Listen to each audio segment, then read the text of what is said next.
ഇപ്പം ഒരു കോളേജിലെ നിയമനവുമായി ബന്ധപ്പെട്ട് പോകുമ്പോൾ സർക്കാരിൻ്റെ ഒരു പ്രതിനിധി പങ്കെടുക്കണമെന്നുണ്ട്.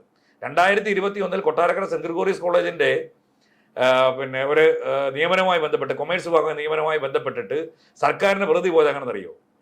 അവിടെ അന്ന് നിയമനം നേടാനായിട്ട് നിയമനത്തിന് വന്ന ഒരു ഉദ്യോഗാർത്ഥിയുടെ ബന്ധു തന്നെ വന്നത്.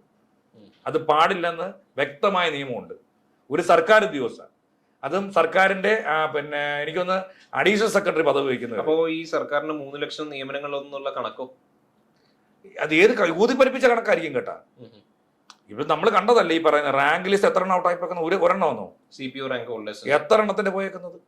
ഇനി ഇവർ നടത്തിയ അഴിമതികൾ ഇപ്പൊ നിസ്സാര കാര്യം നമ്മൾ ദൈനംദിന ജീവിതത്തിലേക്ക് എടുത്ത് കടന്നു നോക്കുക. 1 കിലോ വെളിച്ചെണ്ണയ്ക്ക് 2016 118 രൂപയായിരുന്നു. ഇപ്പൊ അതിന്റെ വില എത്ര? 480.